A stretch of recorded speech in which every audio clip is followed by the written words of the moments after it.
Hello and welcome to another episode of Beyond the Black Rims. I'm Mars Girl. I'm Josh Knight the First. And this is episode 10 of season 2, and we're doing it live! Or episode 32 if you're counting. But it's not as live to you guys if you're watching it on YouTube. Sorry, we tried to warn you. I guess you missed the memo. We put out a memo.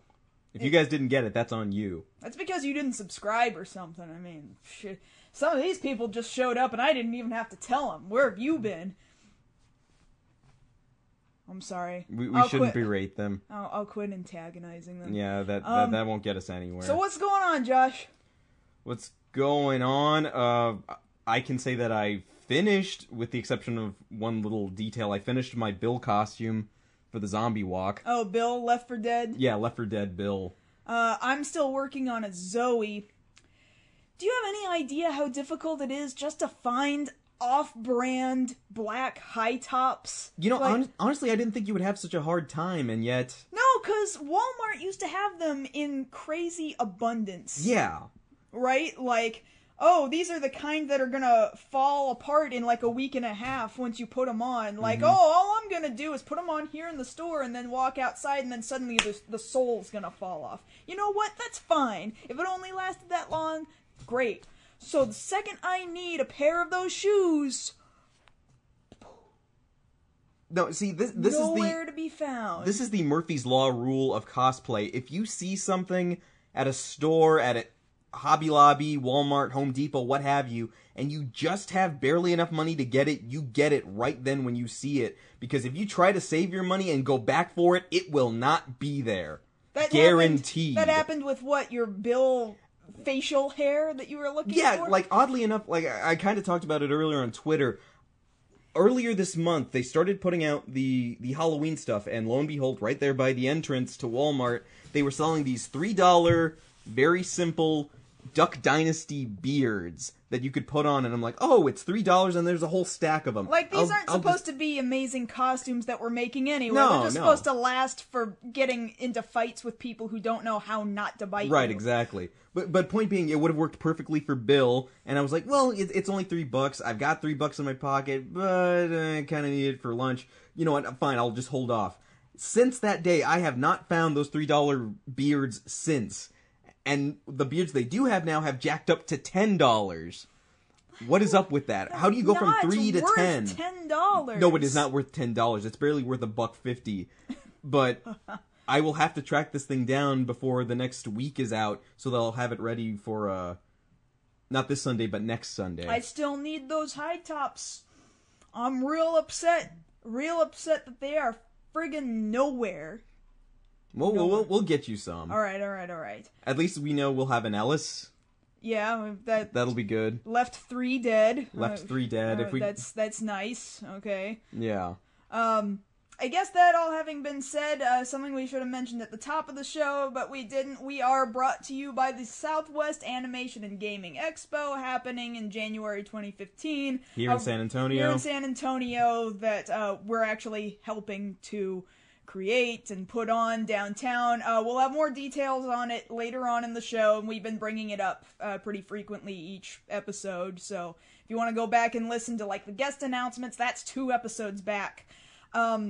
Past that, let's go ahead and talk about what we're going to be talking about a little bit later on in the show. Now, tonight's show is going to be a little bit different than our average show. For most people watching, you know, we do 3 topics. Kaylin does one, I do the other, and then we do a joint topic. Because of the week that has gone on in media, we're going to do things a little different, where our follow-up section usually comes right before the topics. We've got a very large section of follow-ups to previous stories we've done, so that's going to go on for a little bit, covering various topics from the past season or so. But aside from that, I do want to talk about relatively new things, such as information about Kingdom Hearts 3 that's just been unveiled this past week. I'm going to be talking about the pushback of Watch Dogs, which was supposed to come out in November. It is now going to be released in spring of 2014. And to end things for the new news, Michael Bay got in a fight in China. That sounds pretty amazing. Yeah, I wish I would have seen it. I assume there were a lot of explosions involved. A lot of explosions and a lot of shaky cams. Yeah, lens flare. That having being said, I suppose, you know what, let's get to, I don't know, you want to do follow-ups first, or you want to do follow-ups second? You want to go in, like, go between things, like a follow-up, sandwiched with an actual news story? Well, okay, layers, what do you want to do? We can go ahead and put it this way. We can do one of the follow-ups right now. Do you want a happy one or a sad one? Because, admittedly, we've got one sad one. Give me the bad news before the good news. Okay. Unfortunately, this past week, we had somebody pass on. The actor Tomoyuki Dan, for fans of Tokusatsu, he played the Weather Dopant Isaka Shinkuro in Kamen Rider Double. He passed away at the age of 50 due to heart complications. Really sad to see him go. He was also Ishikawa in this latest Ghost in the Shell movie, Ghost in the Shell Arise. I kind of wanted to give a big up to him for a lot of good work he did. He has also been in Victory Gundam, Air Gear. Admittedly, his portrayal of Isaka was probably, in my mind, the best villain portrayal in the last 5+ years of Kamen Rider.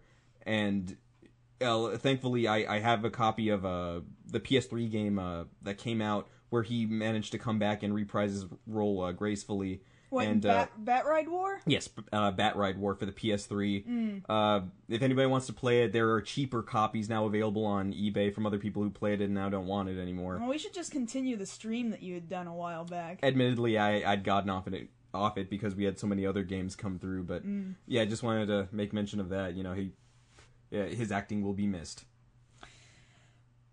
Oh god, let's talk about something else. Yeah, let's talk about something a little more, well, not so much angering, but it's just news. I mentioned a little while ago that Kingdom Hearts 3 had some new information. A new video came out with some gameplay footage involved. First time we got some. For the first time in quite some time that we've heard anything about Kingdom Hearts 3. Really, the footage, in personal opinion, is only, I am excited about there being, obviously, they're making references to the Electric Light Parade, as you see a train just covered in electric lights, as well as the swinging pirate ship covered in electric lights. You're seeing gameplay of Sora and Donald and Goofy fighting Heartless, and old monsters and old bosses and stuff, so really that part wasn't particularly impressive to me. He's still wearing his old costume. Well, all old as far as Kingdom Hearts 2 goes. Yeah, his previous game's costume. And then, like, the part that I don't understand is the part where his Keyblade turns into like, two Keyblade key guns? Like, he's dual-wielding key guns. Two Cerberus key guns shooting fire or something. Shooting, I don't know what you'd call what he's shooting. No, I'm pretty sure it shoots magic, is what it does. At least that was the description that I read in the article, was that it was shooting magic, to the best of my knowledge. Past that, apparently Tetsuya Nomura himself had some things to say about this release. These are playable demos, but they're of course not completed. He had amazing things to say, like, Riku will come back! Big shock. Like he wasn't gonna come back? We didn't think he was gonna come back. Also, Sora and Riku will have new clothes! Yay! Great. Nomura, have you learned nothing about new clothes meaning nothing nowadays in a Square Enix property?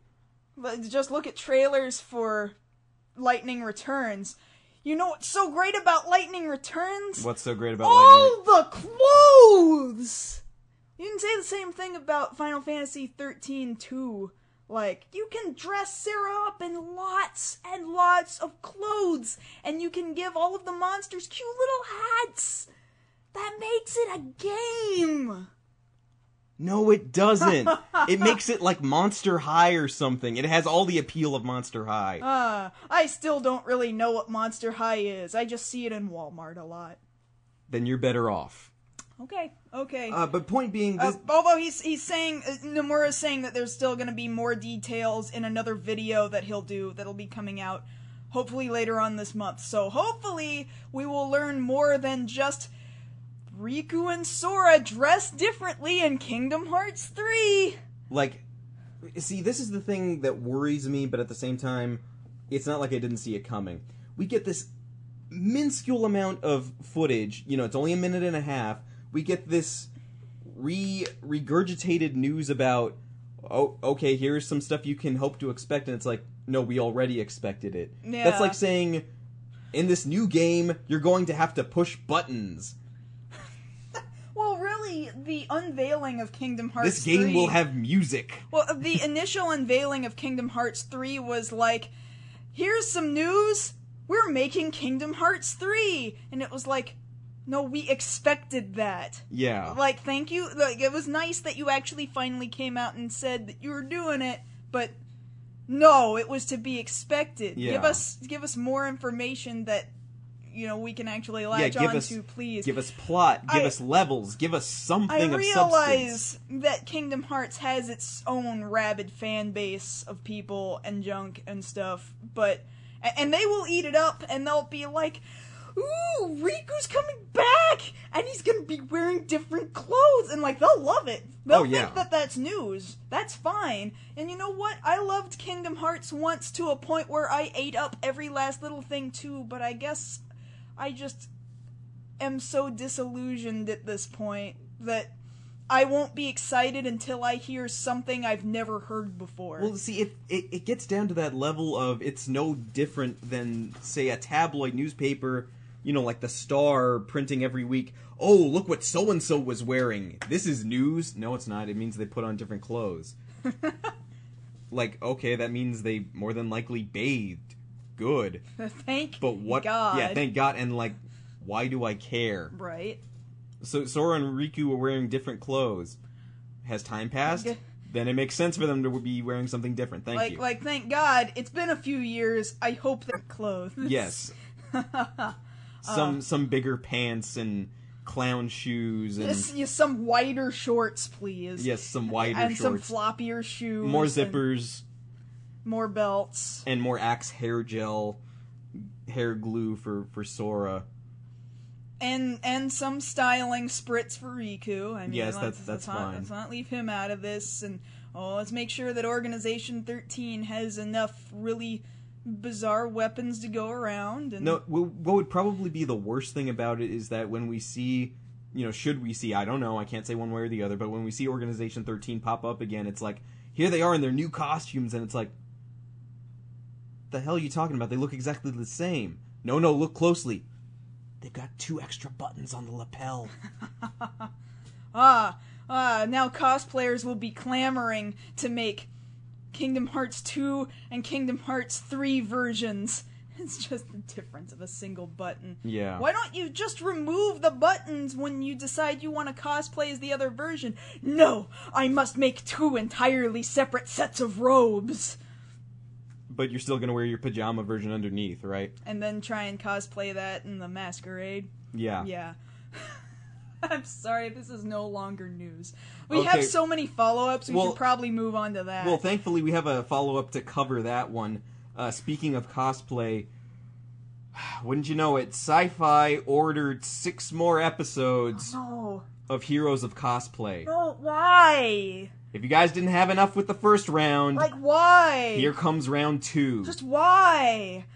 I'm really questioning why. What did they not learn or not hear us complaining about when it came to their program? It got terrible, terrible press because of their incredible mishandling of the show. Well, unfortunately, it's the whole thing of, bad publicity is still publicity.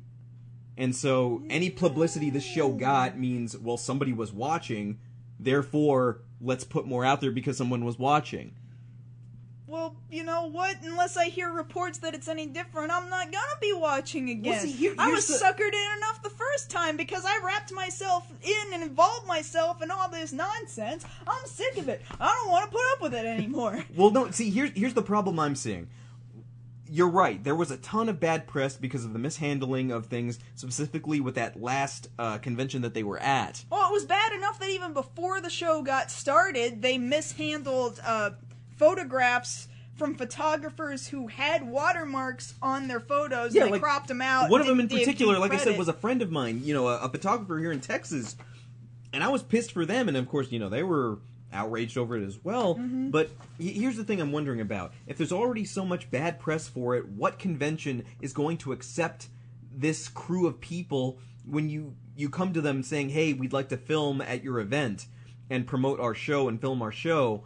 Like, it's going to come down to one of two different kinds of people. It's either people that will say, absolutely not, we've seen what you've done, or people that will say, yeah, come right on in. The more press, the better. Again, even if it's bad press and maybe they're hoping they'll get money out of it somewhere.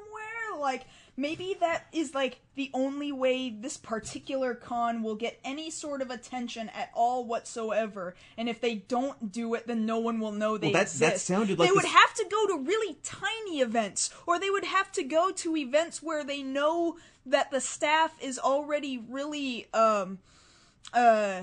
what's the word I'm looking for? Corrupt. Oh, well, quite frankly. Yeah, to corrupt put it a would certain be way. Very easily persuaded. right. And the other thing I'm thinking about, too, is, alright, say you do find yourself at a convention that is filming this show. Now, with all the negative press, how much more will the audience and the actual participants in the cosplay show troll this show to make sure they get the worst footage possible? Oh, I would hope that, I quite frankly, as much as I think this is childish, I would almost do this, despite the fact that I'm a 27-year-old woman. I would be that annoying kid jumping up and down in front of all the cameras going, ooh, blah, blah, blah, I lost the game, blah, blah, blah. Oh, but you hate that person. I do hate that person, and you know what? Heroes of Cosplay deserves that person in every frame. In every shot they get. Every shot they get, it should be, I just lost the game, and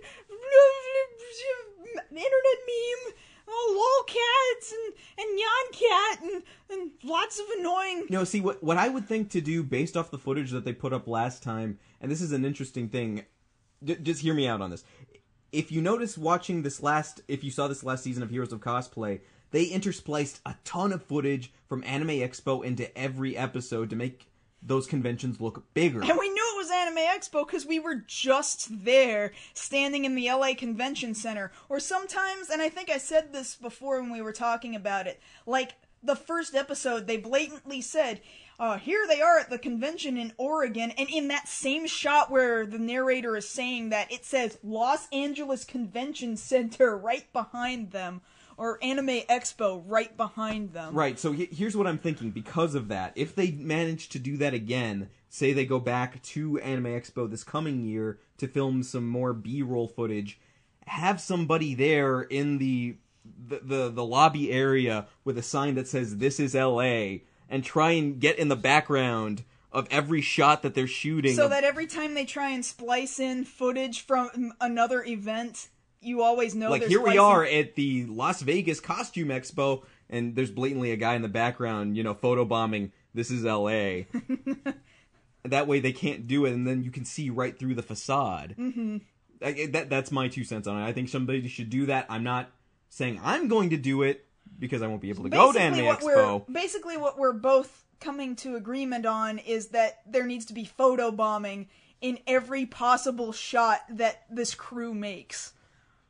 Yes. Of some variety, to ruin every possible shot. Because basically, kind of like we said before, if they were going to tell this reality show through the aspect of somebody who was up and coming, and showing more of the process of what it takes to build, and not so much the cattiness and the everyone gets paid tons and tons of money by participating in this. We lose more money than we gain putting these costumes together. Oh. I mean, it is the sad truth about this fan community event this event. We bleed money because we like doing it. What hobby doesn't do that, you right. know? What collector or people who like to drive motorcycles, you don't get paid to do these things that you like unless it's your job. nobody's job is cosplay unless you happen to be Yaya Han. And if you're not Yaya Han, then you're not Yaya Han. Like, I don't see how that's hard to understand. Right. I don't think we need to talk about Yeah, this okay, so anymore, let's move on to another... Because we're covering things that we talked about Yes. previously. Okay, so let's move on to another little bit of information. Previously, we had also talked about, or in section I covered, Marvel Universe Live, which is going to be this touring stage show going from city to city next summer. And originally I had reported on, they had announced it. Well, thankfully now this past week, they've covered... they've put out a press release, and they've managed to put out a little bit of video showing what it is exactly that they're working on for this show, this touring show. So it's not just, concept anymore. They've got plans, and they've got, different things that they're going to implement. Now, mind you, this footage is only about less than a minute long, but it shows you the kind of things they're working on, things like the effects that they're going to use. Some of it you can kind of tell more so than others. You see a guy with a nice compound bow. Obviously, he's practicing to be Hawkeye. You see people doing kicks and flips and things of that nature. That could be Spider-Man, Iron Fist, Black Widow, what have you. The impressive stuff that I see is you've got the head prop guy demonstrating basically like an assassin's blade sort of thing, but on the forearm for Wolverine's claws, just kind of making the snicked, out at the other cast members. And the biggest thing, quite literally the biggest thing, is there what looks like a full-on Hulk animatronic rig. To me, it's not so much animatronic because there's a dude in it. Yes, there's a dude in it. If anything, it's almost more like puppeteering, or it's a suit of some variety. Right, it's a suit with a guy in it, and it's weird because he's got his arms wrapped together like this, but kind of moving like that, moves these giant metal arms around. So I would imagine there doesn't actually get much mobility within the arms. All the Hulk really needs to do is fling fists. So really the guy is just kind of shoulder slinging these big old arms. Yeah, but the size looks impressive. He looks to be at least a good 8-9 feet tall in the suit. I mean, the guy's about, let's say, average, 5'9", what have you. The suit goes on for at least a good foot or two above his head. And you see these foam pieces of, yes, exactly, like the alien power loader, that's what I wanted to say, is what this guy looks like in this suit. And I'll go ahead and post a link here in the chat, that way you guys can take a look at it for yourself. It's the second video here.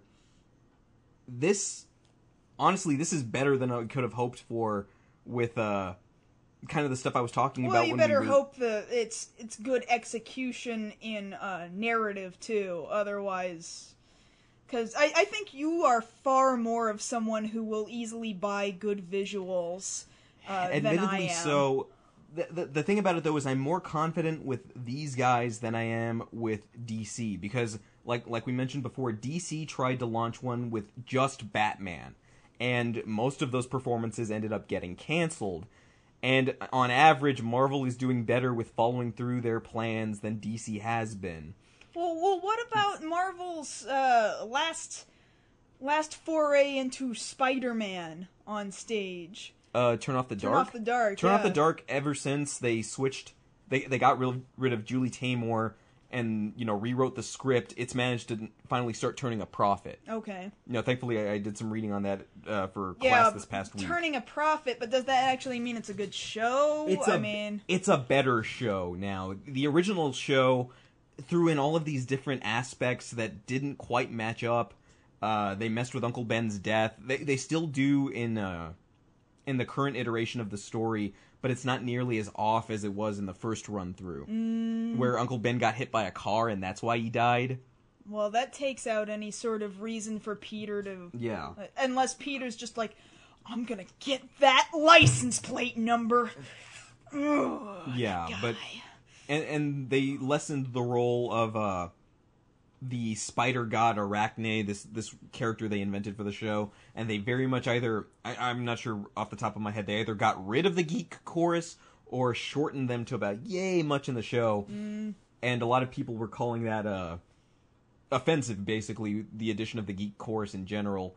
But they've streamlined it. They've made it a better show. It kind of follows the first 2002 movie a lot more than anything else. That's not saying it's bad. It's just that they very much followed a format there.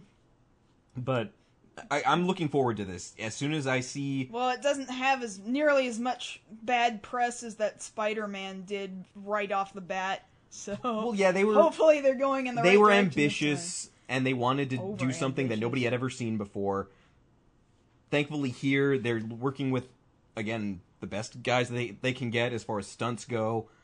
The few drawings that they have there of the hero costumes look straight out of, your regular Marvel comics. Mm-hmm. So hopefully, once a little more time passes, we'll see some people in costume, more promotional material, more behind-the-scenes stuff. You can follow them on Twitter and Facebook. I think it's Marvel on Tour, at Marvel on Tour on Twitter. Do we know if they're going to hit up our city? No word on that yet. No word on touring cities exactly yet. No word on that yet, but Okay. more than likely they will hit somewhere in Texas. It's too big not to hit anywhere. If they don't hit here, they'll probably hit Dallas or Houston. I don't really want to drive more than 3 hours to go see it. No, me either, but... Okay, we'll go. Yes. Fine. Alright. What are we going to talk about now? Another follow-up we're going to add on to Sailor Moon, the new anime coming up, will officially be subtitled into 10 languages and will be simulcast across different countries. 10 languages includes English, correct? More than likely, yes. It will include English. More than likely? That's not a yes. Well, Who's streaming it? Who's streaming it? Nico Nico. Okay, well, they do have some English streams sometimes. It says right there. It's quite obvious that one of these languages is English. How is that quite obvious? Like, is that announced? Not so much announced. Who's the source? Oh, Orange Range. Where is their source? I want to know what their source is. I'm pulling up the source right now. Oh, from Anime News Network. Oh, okay. Yeah, it just linked back to Anime News Network's story covering this. Really, what that's saying is it would be stupid for them not to put it in English.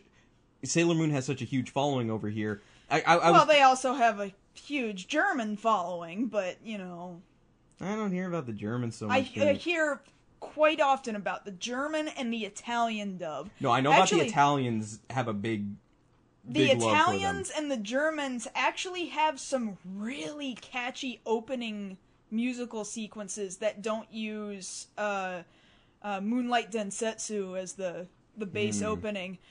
There's this opening for the German one that gets stuck in my head frequently, and I don't know if I've ever shared it with you. I don't think you told me about this I don't know one. the lyrics because I don't speak German, but it's a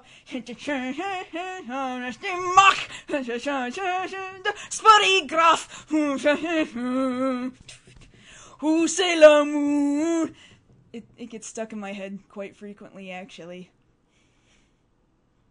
Okay. I'm telling you, the Germans are all up on this. I'm going to place bets on Italian and German. Okay, well, if you want to go ahead and choose the 10 languages, Japanese, English, German, Italian, Spanish probably. No, people in Mexico love Sailor Moon. Oh, yeah. Definitely. I've seen a lot of good cosplay coming out of there. Probably, I would guess Portuguese, Chinese, or Mandarin,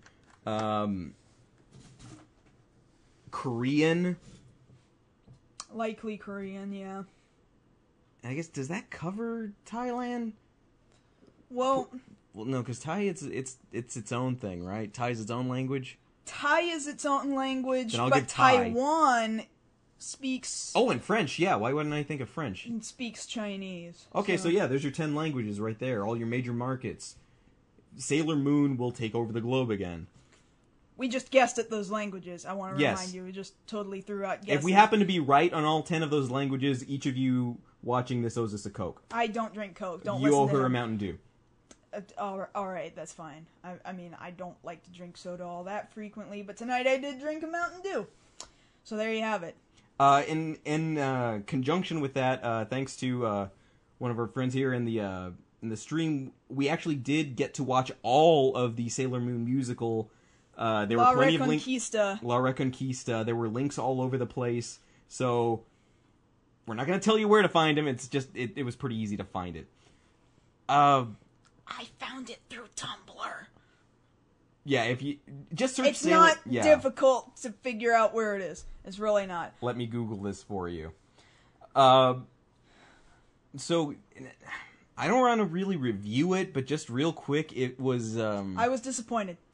I'm not gonna lie. I was really, really disappointed. It looked great. Oh, it looked perfect visually, at least as far as costumes are concerned. Well, no. Like that's it. Like every costume but one, and it's a little nitpick, but I think it's an important nitpick. The actress playing Tuxedo Mask, honestly, she won me over because she was one of the few members of the cast. I think maybe the only member who actually came over from Takarazuka. She was a previous Takarazuka cast member, so she knows. You know, they train them over there how to play guys. You know, like she's in friggin' Shakespearean times, and she pulls off Mamoru almost perfectly. And I say almost because in costume as Tuxedo Mask, she wears the mask or sunglasses, whichever they were using, for like 2 seconds, and then throws them off, and then never puts them back on again. And for maybe a second, she's wearing a top hat. Yeah, maybe? and then never puts it back on again. Never, ever again. And like, what part of Tuxedo Mask don't you understand here? Like, that's kind of character important. Like, it's in your name. You might want to wear the mask. I like this guy right here, Tuxedo Maskless. Yes, Tuxedo Maskless. I like this guy. All right. Yes, Tuxedo Face. Tuxedo Face. I like you too. Yeah, Tuxedo Man. Aside from that, the plot is... It more or less, if you just read a synopsis, it's like, okay, well, yeah, this is following the story. Yeah, if you just read the synopsis, then it's like you just watched a large hunk of the anime as though it were abridged or the cliff notes. Yeah, pretty much the cliff notes. The songs were not that great, unfortunately. The songs I was hoping... were there. They exist. You know, I didn't specifically hate... Did I say I really disliked any of the songs? If I said that, I must have disliked them so hard that I didn't find them important enough to remember. There's only one song where they did particularly well, and I think it's We Are the Pretty Guardians, which is towards the end of the play. And that was a problem, too, was that Sailor Mercury doesn't show up until, like, 80% of the way through the show. Now let's clarify. Amy is there the whole time. Yes. That's not what we're saying. Sailor Mercury. Okay, all the other Sailor Scouts in the core 5. Yeah. The other 4 are there a lot. Yes. Ami does not turn into Mercury until at least 3/4 of the way through the production. That's not cool. On top of that, it was not fantastic pacing. It was a really poor opening sequence. Like, it did not come off with a strong, hey, this is a Sailor Moon thing, and... It wasn't theatrical enough. It feels like, kind of like what I say about the live-action Guyver adaptation, which is they blew all their money on 2 things. 1, getting that one actress from Takarazuka, and 2, the costumes. That stage was really minimalistic. Very minimalistic. Minimalistic. I've seen Greenland stages for Kamen Rider stage shows that had more stuff on it than this live-action stage productions, yeah. I've seen one-act plays from high school that really stuffed scenes better than this, you know? Like, I dare say that, like, some of the earliest Sailor Moon musicals where all of the wigs were made out of yarn and they were covered in sequins. And they look like linebackers because those costumes aren't sewn to the correct body size. Those are better performances. It was better performances they for don't look costume's as good, sake. but they're better performances. Which is my complaint. Why do we have to trade off between how it looks versus how it is executed and acted and sung? Like, if this goes up, this has to go down. Why can't we find the middle ground, or even maybe get them both up there? Can we do that?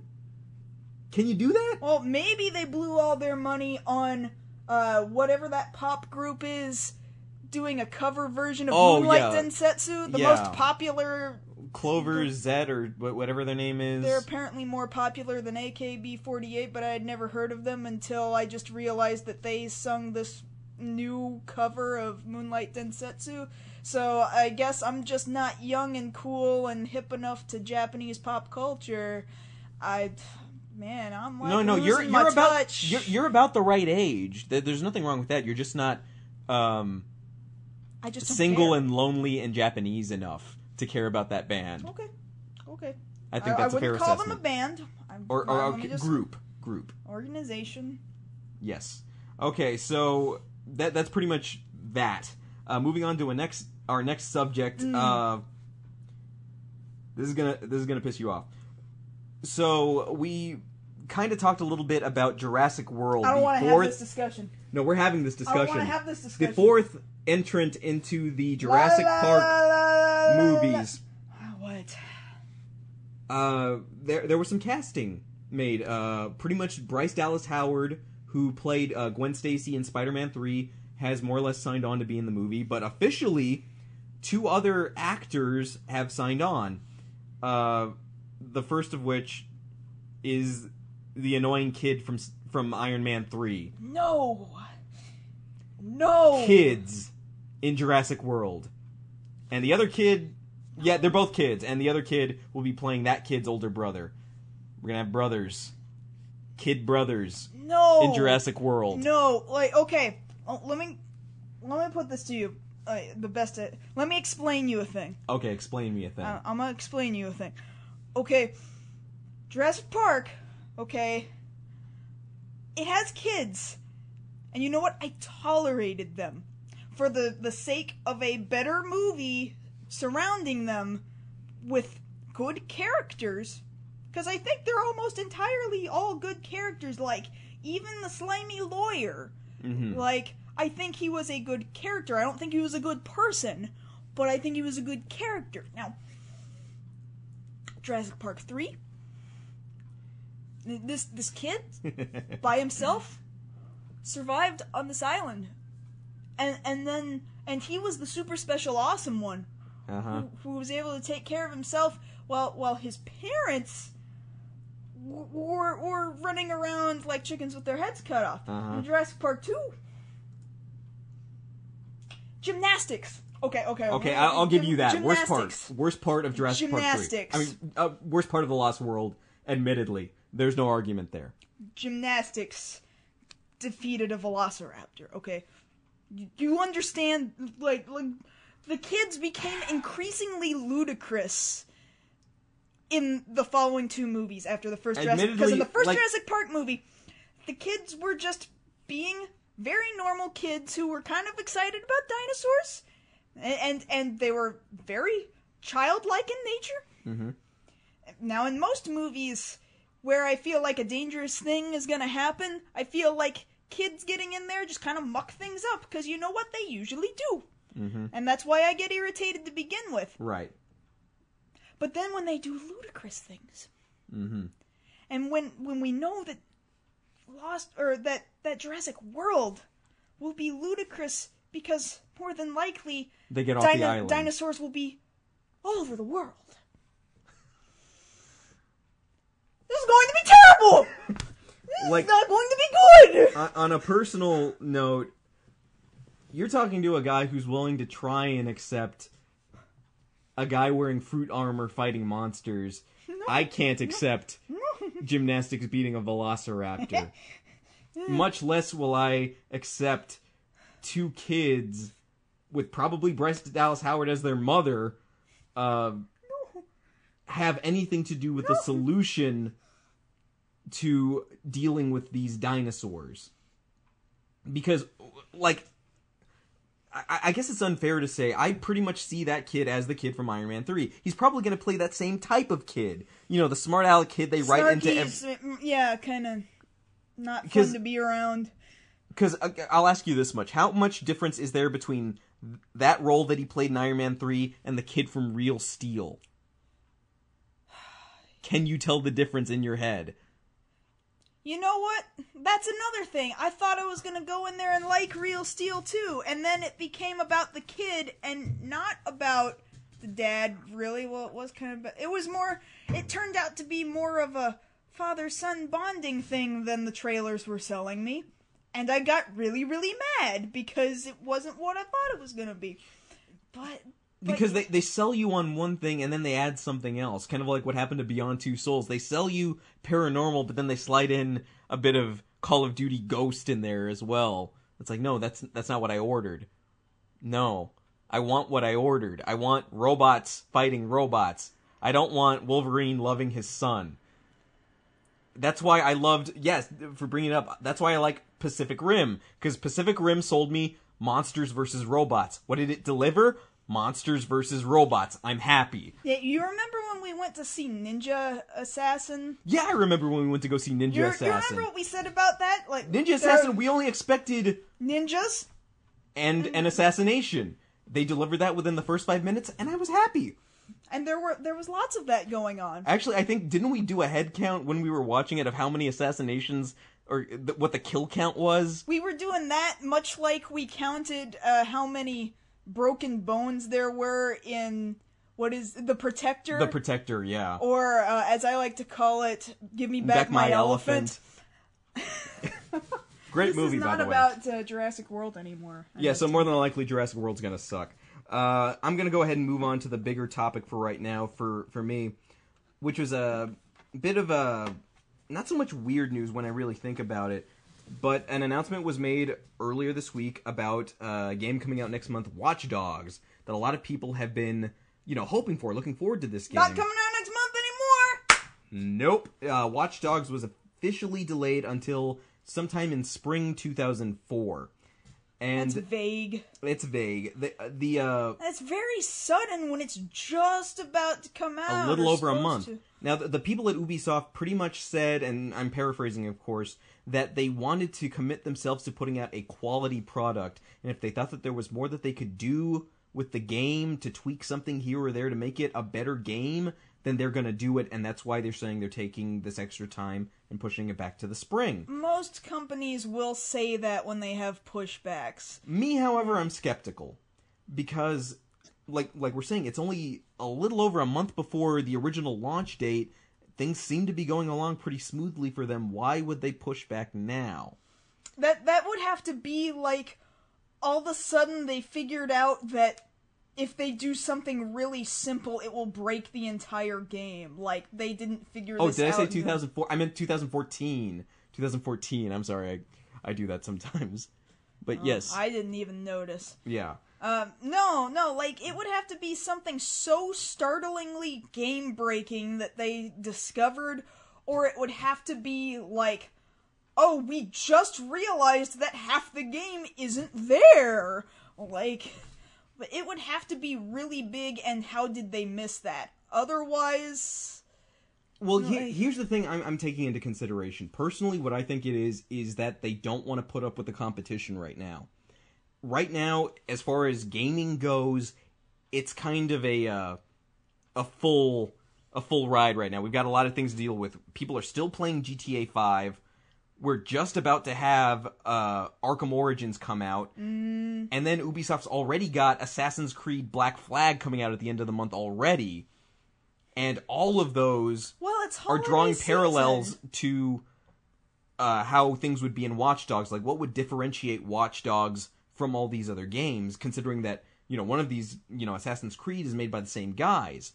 And I think part of it is maybe there's not too much differentiating these two games, and that's why they want to separate them. That way you're not so easily able to make a comparison between the two, because you're kind of following the same sort of combat systems, way of interacting with other people, things like that would kind of be like, well, I can already, mug people and do this, that, and the other. I can already mug people in GTA 5. I can already hack things in Arkham Origins. I can already free roam around this countryside in Assassin's Creed. What will Watch Dogs have to offer that I can't get with any of these other three games?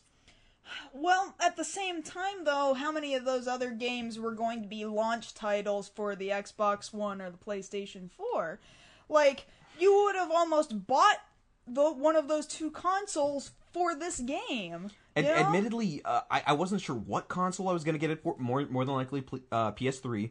But even then, yeah, I was looking forward to it, and then this news is a little bit shocking, but yeah, then I jumped to this conclusion. I think it's not that far of a jump. Perhaps not. I just feel like it's all so sudden. Like, did they not know that these other games were coming? They would have had to have known, especially by E3. Exactly. And the thing about it is, you know, like most other gamers, a lot of people pre-ordered this game. Thankfully, most places, Amazon, Walmart, GameStop, have said that they will honor the pre-orders and they will ship those as soon as they get their shipments in and make sure those games get out to those people who ordered it. So there won't be any sort of pullback there. That's good. But really, it's an iffy move by Ubisoft, to say the least. Well, it's not exactly the first time Ubisoft's made iffy moves, if you ask me. No.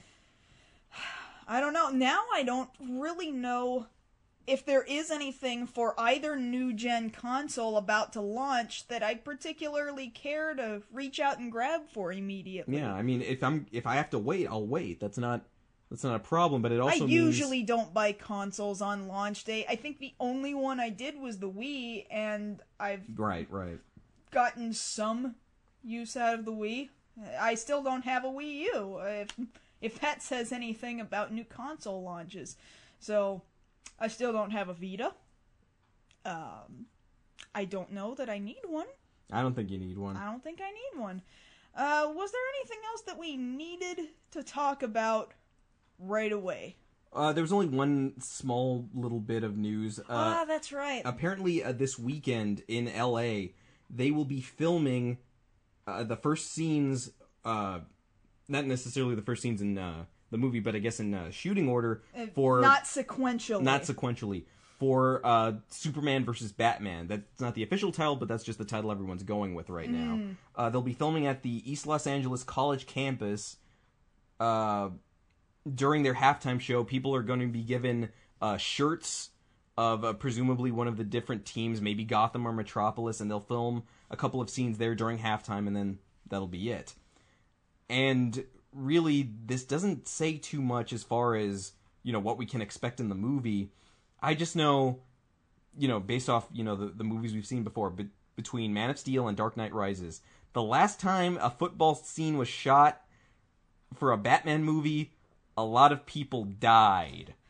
And the last time Superman was in a Superman movie, a lot of people died.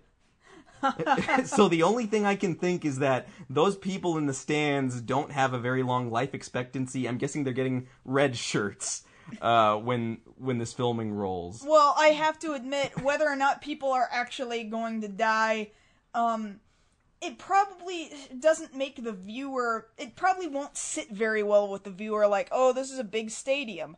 I don't like the looks of this. Like, I already will feel like, well, you're gonna do something here, right? Like, something big's gonna go down? It's not just gonna be a game. Well, yeah, it can't just be a game, because it says they're going to be capturing... Unless Superman and Batman want to play... What are they playing? Football? Football. Unless they want to play football with each other, guess what? I mean, unless Batman's got his suit on already, like his super suit... Superman wins. I mean, like... Well, because here's the thing. They're going to be capturing the actors and crowd's reactions. So more or less, it's just like any other time you see a sporting event in a trailer, you're going to get a lot of people just doing this. Yeah, they're going to be shocked. And the thing about it is, what could they possibly be looking at? If they're only shooting... Superman fighting Batman? In midair, and even then, why do we need this shot? I don't even know that we have a script yet. Why do we need this shot? I mean, obviously they must have some reason for it. Well, they already read off the line about remembering the one man who defeated you. Right, but the thing about that is... Which means that they have to fight. Well, they have to fight. So we already know that's coming. But the thing about it is, in context, that fight happens one-on-one with nobody around. So... You know, obviously, I don't think they're gonna fight in a football game. But think of who this Superman is, or who this Clark is. Yes, this Clark. Think of who this Clark is. All right, this Clark takes the fight to everybody everywhere. Do you understand this? Yes, I understand this. I understand this all too well. This is not Superman, who would take the fight away from people. This is Superman who would endanger as many human beings as possible. All in order to stop Batman because he's too dense to understand Batman. And then Batman will win. You get that, right? Like, this is not... You're thinking of this like, you don't understand. It's supposed to happen someplace far away from people. No, Josh. No. I can hope. I can only hope. This is Super Clark. Super. Okay? Actually, yeah, that's probably Clark Man. This is Clark Man. Clark Man. Clark Man. Clark Man in his space pajamas. Okay. Versus Batfleck. Versus Batfleck. Yes, right. Batfleck. Until I'm in full support of Ben Affleck. I just need to see the costume and I need to hear the voice. We got about 10 minutes left. So we got one more thing to talk about, right? Yeah, we've got time to talk about this last thing. So somebody might be happy to hear this. Michael Bay got in a fight. Woo! Did he die? No, he didn't die. There's still going to be another Transformers movie, isn't there? Yeah. Unfortunately, the fight wasn't over whether or not he should be making this movie. They're still making it. Were there explosions? Apparently, they were getting ready to film some, maybe? So here's basically what happened. The story was reported on Twitter. It was going back and forth between media outlets, and then earlier today, Michael Bay himself clarified what actually happened. And so we'll go ahead and paraphrase it for you guys. What ended up happening is right now they're filming in Hong Kong for this current Transformers movie, Transformers Age of Extinction. What ended up happening was that a couple of some punks, some shady characters there in Hong Kong came to the set and basically tried to start a little racketeering there. A protection racket. They said, hey, give us money and we won't throw stuff at your actors and make noise and basically ruin your shoot. Now, the thing about it is people in that area have been compensated for any lack of business that might be incurred, I should say, from the shooting of this movie. However, these guys aren't legitimate business owners from the way they make this sound. They're pretty much shaking them down for money. So what ends up happening is they say, give us money, and they're not asking for the amount that everybody else got. They're asking for like thousands of dollars or something like that. And of course, they don't. The studio doesn't want to give it to them. So they show up again later on in the day, and what ends up happening is they got right up to Michael Bay carrying this long air conditioning unit. I don't know why they thought to bring that. And they tried. And maybe it was all they had, and that's why they were asking Michael Bay for money. They ask him for more money. Bay tells him, no, I'm not going to let you extort us. They toss this thing at Michael Bay. Michael Bay ducks. They try to punch him. He gets out of the way. And then 7 guys, have to ransack this guy and get him down. And basically, at the end of the day, 4 guys were arrested for assaulting the security there on the shoot. I'm just gonna say that this sounds like a Michael Bay screenplay that probably was shot in shaky cam. I'm just saying, like, that sounds really cool, like a cool series of events to happen, which probably means Michael Bay made it all up. You think Michael Bay made it up? Well, I just don't want to believe anything good about Michael Bay. Well, see, what we would like to believe... what some people would like to believe is that these people were actually trying to stop the shooting of Transformers Age of Extinction, but unfortunately, no, all they wanted were thousands of dollars. Well, maybe if they got millions of dollars out of him, he wouldn't be able to film it. Well, yeah, but it didn't matter. He'd still find a way to make money. Robots put butts in seats. We've talked about this. Even if they're terrible robots that aren't even shot very well? Yes, even if they're... That's awful. Yes. And unfortunately, he's not any of the worse for wear. I know it wasn't the Yakuza, this was in Hong Kong, so this is probably like the Triads or something like that. I know nothing about Hong Kong gangs. I will leave that up to your expertise. I really don't know. I don't even think it was them. I just think it was... some guys. Some just jerks. Whatever. Good for you, Michael Bay. Yeah, you managed to get out of that one by nice. the hair of your teeth. If you got any on there. And the thing about it, too, is... if you were Michael Bay, wouldn't you expect him to tell an even more elaborate story of how he got out of it? I don't know, because he makes it sound like he didn't get involved at all. Well, because and I deftly dodged this giant air conditioning unit. And then I got my cronies out after him, and... It's like, they were trying to punch me, and I pushed the sticks in the other direction, and I correctly dodged this punch that was coming at me. Like, you're a filmmaker, I don't know, maybe he knows martial arts, and I just don't know anything about Michael Bay. Michael Bay doesn't know martial arts. Michael Bay knows explosions. Well, you have to know enough to know how to dodge out of an explosion, I guess. Well, you only have to know so much. I mean, I remember hearing stories back on the, filming for Revenge of the Fallen, that, Shia, Thanks for the Beef. Thanks for the Beef took quite a bit of shrapnel, just random set flyings. Because if you look at those shots of him, particularly towards the end of the movie, he's right up in those explosions. Bay got him up in there. Like, there's no stunt double. He's the one doing that, so I'll give him props for that. But he got a lot in the face. He took it in the face. All right. Unfortunately, Michael Bay did not take it in the face.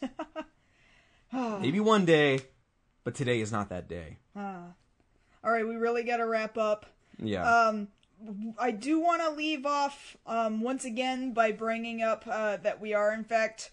being brought to you in part by the Southwest Animation and Gaming Expo, which can be found at swagexpo.com. Going to be January to February of 2015, downtown San Antonio. The hotel information is all there on the website, as well as registration information. Still currently, to the best of my knowledge, at $25. Yes, it is currently $25. And that's till December, isn't it? Yes, it is still till then. This is what I get for not actually staring at the website while trying to tell people about this, but I promise you, it's all there. There's a link there in the chat. But if you do not go there before December, then you will spend an extra $5. Then that's not good. More money is bad. Yes. We would know, because we have to fund this thing. Yes, of course. Okay, that having been said, when there's more news in regards to the event, we'll let you guys know first, and of course, we'll also bring you more information on our Tumblrs and our Twitter feeds. Specifically, I would request that you follow us on our Twitter feeds. I'm at MarsGirlProd. And I'm at Josh Knight First. That having been said, thanks for hanging out with us for our Season 2 10th episode live stream. And, yeah, we'll see you guys next week. Not live, but we will see you. Yep, and I'm Mars Girl. And I'm Josh Knight the First. And he's Josh. This is Beyond the Black Rims. And we're going away now. Okay, bye.